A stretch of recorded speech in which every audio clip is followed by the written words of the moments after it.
Good morning. आज हम लोग पढ़ेंगे 2.5 का जो बचा हुआ भाग रह गया था, पाठ योजना के संरचनात्मक उपागम का परिचय और अभ्यास। ये हम आज चर्चा करेंगे। तो सबसे पहले अगर हम बात करें कि संरचना क्या है, संरचनात्मक उपागम है, लेकिन आपको जानना जरूरी है कि संरचना किसे कहते हैं। एक आसान शब्दों में कहा जाए तो संरचना यानी कि निर्माण करना, स्ट्रक्चर अगर हिंदी में कहते हैं, संरचना करना। अगर हम किसी घर का संरचना करते हैं तो कैसे करते हैं? अलग अलग तरीके होते हैं इसके घर बनाने का। आप लोगों ने देखा होगा कि कुछ लोग ईंट से घर बनाते हैं, नींव बनाए इसके बाद ईंट जोड़ते हुए घर बनाएंगे। कुछ घर ऐसे होते हैं जिसमें सीमेंट के पिलर बनाए जाते हैं, उसके बाद से उसमें ईंट जोड़ी जाती है। कुछ आप जैसे शॉपिंग मॉल अगर देखे होंगे, वहाँ पे शीशे लगे होते हैं वो। तो जो संरचना है वो अलग अलग तरह की हो जाती है वो, यानी एक घर की हमें संरचना करनी हो, एक घर का हमें निर्माण करना हो तो अलग अलग तरीके होते हैं। उसी तरह से भाषा में भी है, भाषा में भी संरचना होता है। तो अगर भाषा में संरचना का अर्थ देखें तो उसको हम कहेंगे कि वाक्यों में शब्दों की व्यवस्था के प्रारूप को संरचना या वाक्य गठन कहते हैं। ये हो गया संरचना। लेकिन इसमें भी है, भाषा में भी है कि प्रत्येक भाषा में वाक्यों की संरचना अलग अलग होती है वो।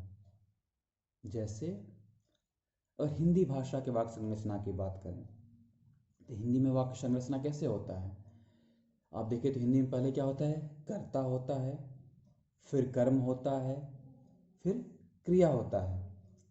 अगर अंग्रेजी में देखें वाक्य संरचना तो उसमें क्या होगा? पहले कर्ता होगा, फिर क्रिया होगा तथा लास्ट में कर्म होगा। इसके जो हिंदी से बिल्कुल अलग है वो। अगर संस्कृत में देखें वाक्य संरचना तो उसमें क्या होते हैं? उसमें विभक्तियाँ जो होती हैं उसका क्रम महत्वपूर्ण होता है। यानी कि जैसे हम लोग बात कर रहे थे कि जो घर का संरचना होता है उसके अलग अलग तरीके होते हैं, उसी तरह से भाषा में भी अलग अलग भाषाओं की संरचना अलग अलग होती है। एक आसान शब्दों में हम कह सकते हैं कि संरचना, भाषा में संरचना किसे कहते हैं? तो आप कह सकते हैं कि शब्दों की व्यवस्था, यानी भाषा में शब्दों की व्यवस्था ही संरचना कहलाती है। यानी कि एक वाक्य में किस प्रकार से शब्द को रखा जाता है वही संरचना है। तो ये तो बात हो गया संरचना की। अब हम बात करते हैं संरचनात्मक उपागम की। संरचनात्मक उपागम क्या है?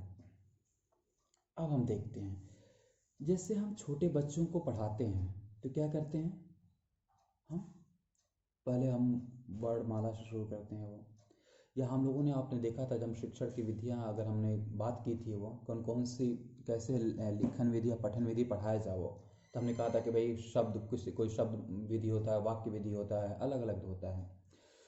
तो पहले हम बच्चों को छोटे छोटे शब्द पढ़ाते हैं या छोटे छोटे एक वर्ड बताते हैं। जैसे आपने देखा हो कि अगर चल, थल, नल, फल, इस तरह के शब्द हम पढ़ाते हैं। फिर क्या कहते हैं? थोड़ा सा उसको वाक्य के रूप में बताते हैं। जैसे यह नल है, यह जल है, राम नल पर चल, बाजार चल। यानी कि कहने का तात्पर्य यह है कि हम एक जो सिंपल से हम कठिन की तरफ बढ़ते हैं, यानी सरल से कुछ कठिन की तरफ जाते हैं वो। तो यही जो उपागम है वो संरचनात्मक उपागम कहा जाता है। यानी कि संरचना, यानी कि पहले आपने, अब कहते हैं ना कि पहले घर का संरचना करते समय आप नींव बनाते हैं, फिर उसके बाद ईंट जोड़ के घर बनाते हैं, फिर छत बनाते हैं वो। तो वही संरचनात्मक उपागम हम भाषा में भी लेते हैं कि पहले हम छोटे से शब्द से शुरू करते हैं, फिर हम धीरे धीरे कठिन की तरफ बढ़ते जाते हैं। वही कहलाता है संरचनात्मक उपागम। तो ये हम बात होगी हमारे कि संरचनात्मक उपागम किसे कहते हैं। तो आपको दो चीज़ जानना जरूरी है, एक की संरचना, संरचना किसे कहते हैं, और दूसरा कि संरचनात्मक उपागम। संरचनात्मक उपागम की बहुत सारी परिभाषाएं किताबों में दे रखी है, मैं इसको आप लोगों को फोटो खैर भेज भी दूंगा वो। जैसे एक मैं पढ़ रहा हूँ, संरचनात्मक रचनात्मक उपागम एक शिक्षण विधि नहीं है, अपितु शिक्षण का आयाम है। इसे किसी भी शिक्षण विधि में प्रयुक्त किया जा सकता है। तो इस प्रकार से और कई सारी परिभाषाएं हैं जिसको मैं आप भेज दूंगा, आप लोग इसको पढ़ लीजिएगा, मैं इसलिए इसको डिटेल में पढ़ नहीं रहा हूँ। तो ये बात हो गया संरचनात्मक और संरचनात्मक उपागम की। अब हम बात करते हैं कि क्या संरचनात्मक उपागम की क्या विशेषताएं हैं, कैसा होता है संरचनात्मक उपागम। तो हम संरचनात्मक उपागम की विशेषताओं की अब हम बात करते हैं।